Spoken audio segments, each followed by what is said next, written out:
Hey, Mike back here with Canadian Musician. Once again, day 2 of the Canadian Music Week Music Summit is going on here at the Sheraton in downtown Toronto. And with me is Francesco, his brother Dom, Brampton, Ontario. They're the co-owners of SounDrive Records. They're also the winners of our Canadian Music Week I can't remember what it was called, Canadian Music Week sweepstakes, something experience sweepstakes. But long story short, they got passes to the CMW conference as well as the festival and other things that are going on. And so as we kick off day 2, I'm interested to find out how you guys found day 1, first of all. Oh, man. Day 1 was phenomenal.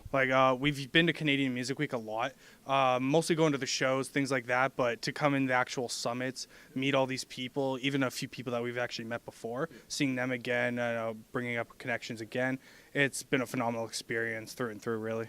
Cool. And like I mentioned, I want people to find out about SounDrive Records. You guys have, first of all, you guys are both Metalworks Institute graduates or at least students there before? Yeah. When did you, because SounDrive is based out of Brampton, which is just outside of Ontario, what were your guys', I guess, kind of reasoning, or what gave you both the inspiration and frankly, the courage to start your own label? Well, you want to start that one? Well, I mean, through the many years that we were doing music ourselves as young kids, as artists, audio engineers, it really came to a point of desperation. You know what I mean? We understood that artists aren't getting paid much now, and it's so much work and sacrifice to have to do it yourself. And if we could provide some resources for that to help people move their careers a little bit faster, why not? That's initially where we got the idea, and especially seeing that there's no opportunity in the city that we came up in Brampton, and us having to go to Toronto all the time to find proper opportunities to get our careers to the next level. You know what I mean? That was definitely one of the main reasons as well. It wasn't really courage. Of course, it's scary doing, anything and being an entrepreneur as well. It's just, having passionate enough to do it. Yeah.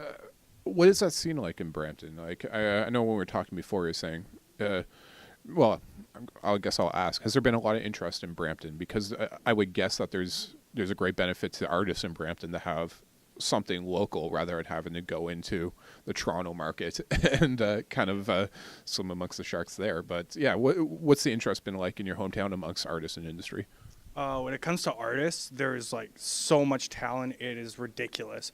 People like D Pride, Alessia Cara, Tory Lanez all come out of Brampton. And again, for that reason, there's no sustainable foundation in Brampton, which leads them outside of the city to places like Toronto that have a vibrant industry already. So we're really working closely with the city of Brampton to help develop our own music industry here so that we actually have a platform to be able to bring the artists up.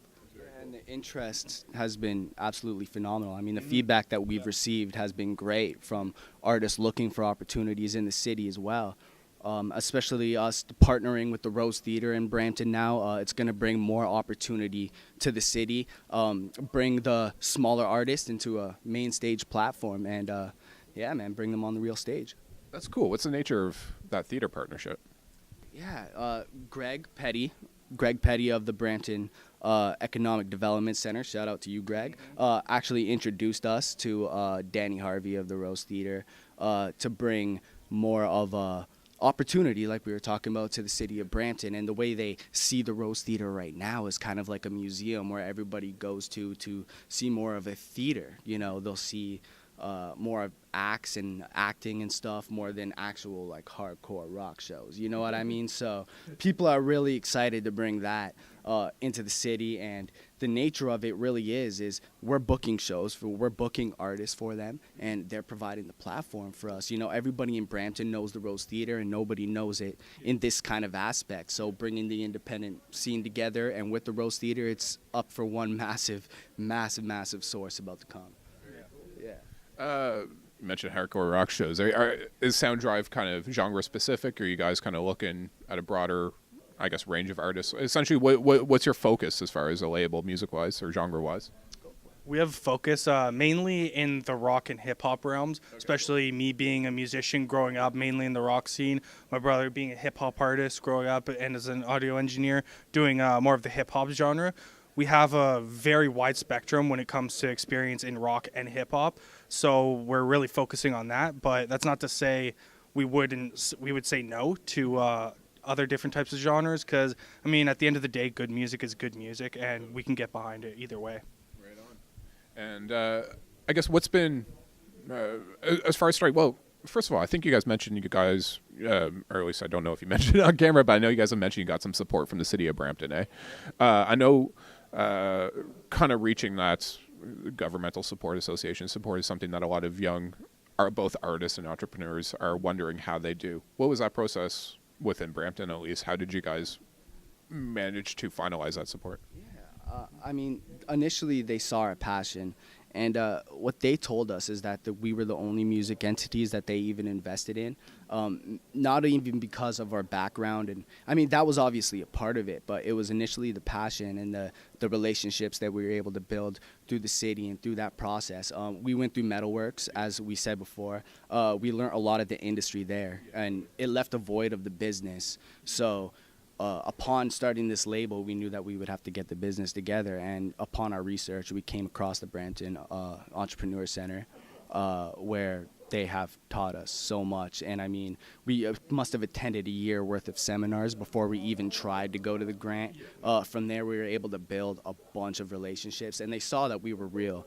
They saw that we actually had something in us to make something happen, which was important. And you know, it was really just showing up and showing the passion that we had, that really drew them to us. And you know, we just went there, kept a student's mentality, and you know, now we're here. Really happened so fast. Yeah. Speaking of making something happen, I think you guys are about to release your first record as a label. Is that right? You can tell me a bit about that. Well, actually, we signed our first artist, Break the Trend, and they're an amazing rock band. They're based out of North Bay, moved to Peterborough, so they're kind of trying to close in a little bit more on the GTA.